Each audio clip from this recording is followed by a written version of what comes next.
I recently had a conversation with a fellow martial artist and practitioner of the Chinese sword for fencing and sparring, and the topic came up to the pointed finger grip.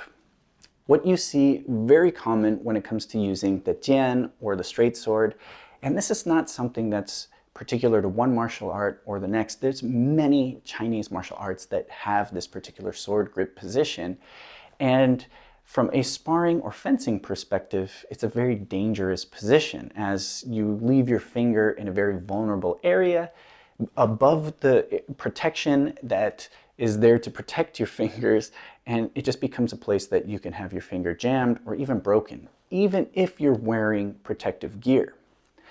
Now, I actually teach this myself, and I teach using the sword like this, and there is a particular reason, and it's quite simple, but I do want to talk a little bit more, and we'll look at a couple of different sword grips and the evolution of this, as well as my own particular feelings and speculation as to why it is perpetuated.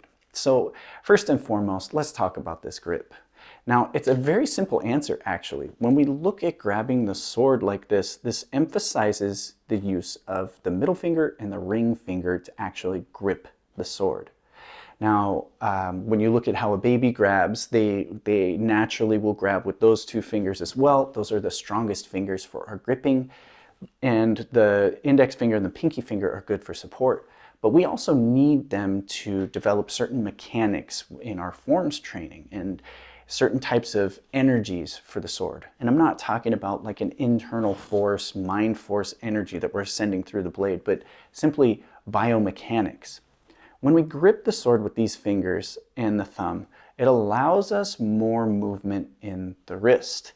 The extended finger is something, if you put a sword in a beginner's hand, they'll probably grab nice and tight like this, and it limits the amount that they can actually accomplish with the sword, and they probably emphasize just that index finger for control. So here we're trying to loosen up that grip and use better mechanics with a relaxed index finger, placing it over the guard, giving it some intention. This does allow us a little bit more wrist mobility as well as control, so we have opportunities to articulate in better ways, to attack in different ways. But as I was saying about the mechanics, freeing up the pinky is essential for this, because this allows us to have one of the most important mechanics when it comes to straight sword work, and that's this snapping, wrist snapping energy. So combining the motion of the wrist as well as clamping down on the pinky at the right time allows us to really snap some extra power into the sword. Now, this is something that when you put the finger there, even without having to explain that, you naturally develop this grip. But it can be accomplished the exact same way by doing more of like a trigger style grip here and having a nice relaxed finger behind the guard in a much safer method. But this is not something we do in traditional training because it still allows people to choke up on and tighten up their grip on the sword and miss out on a really good opportunity to develop extra power in their strikes. Now, since a lot of people that learn the straight sword learn from Tai Chi, or they learn to perform a form, they don't really get the explanation for that, and they don't get to hear that when you're actually using the sword, move that finger down because this is for training. But these are things that are usually passed down in this method from form, and unless somebody asks, they won't actually know, or they'll never find out. I do want to take a look at a couple of swords here, because this is not something that just happens because of this is a jian, okay? This is not something that's always been for jian training. If we look at the Han Jian, all the way back over 2,000 years ago, this type of sword had barely any guard, and this is a battlefield sword. So you would definitely not stick your finger over the guard because you're grabbing the blade at that point, and you can cut your own finger off. Another interesting sword that proves the same thing that is the disc guard jian. We see this from the Ming Dynasty. There's no way that you can extend your finger over the guard without doing a weird grip like that. So this shows us that it's not essential for proper sword usage. Now, I think that as we get into Ming Dynasty as well into the Qing Dynasty, like this sword is from the Ming Dynasty, you get a bigger guard like this. It allows us to rest the finger comfortably and safely on the guard. So this allows us time to work into certain types of training that we can actually develop this wrist power without having the risk of accidentally grabbing the blade. So you can see this in Republican era swords as well.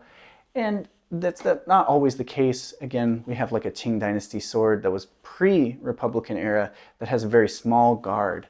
But again, this is something you start seeing very common across many styles.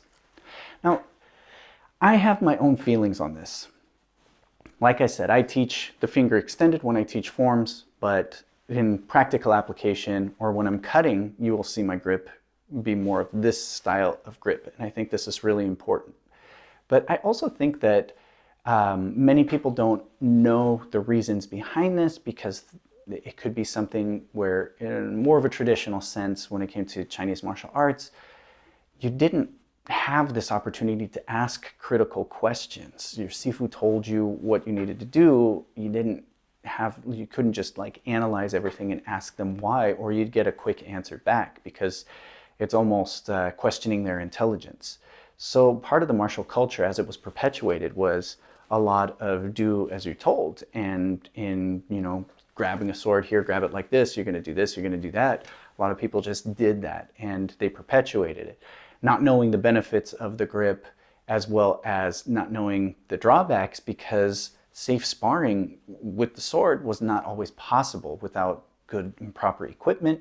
And nowadays we have excellent equipment for that, and people are able to practice a lot stronger, a lot harder, a lot more contact, and they're finding these things out again. So it's kind of one of those things where everybody knows that extending the finger is not going to be a good idea in a sparring, fighting, or fencing sense, but they don't know why we practice this way and why it's still perpetuated. And to me, I think it's still a good idea to practice like that, because you do, again, develop those correct mechanics. But this leaves us to question at this point, can you integrate that into your training? Once you understand that concept, should you practice your forms like this? Or are you going to look down on people that don't practice forms the proper way because they're doing the more practical grip for fighting, but it's not the way that their teacher does it? So there's a lot of different factors here. And I think this is a really interesting topic, but I hope this clears it up. And I know I've kind of gone off on tangents here and there, but I hope this was an interesting video for you. If you're interested in any of these swords, all of these are from LK Chen. I'll leave links to those in the description down below. This is the Flying Phoenix. This is the Snow Peak. This is the Discard Cutting Jian. This is the Longchuan Jian. And this is the Gale of Wind Jian. So these are all really interesting swords, and they all have different aspects, especially when we look back in the history of them. But we also can understand that this is not something that came back from the age of antiquity, but more of a modern thing and for a good, very good training utility. So if you have any questions, drop them down below. I love conversations like this, and I hope you have a better understanding as to why. And don't feel the need to go correct everybody about it, because you're just gonna cause issues. Just do it for yourself. I know that sounds extra, but I do think that's important too, because different styles will have different reasoning behind it. And if you go in saying that some guy on YouTube told you that you shouldn't be pointing your finger, it's gonna get you in a lot of hot water. Okay, so hope you enjoy it. I'll see you in the next video.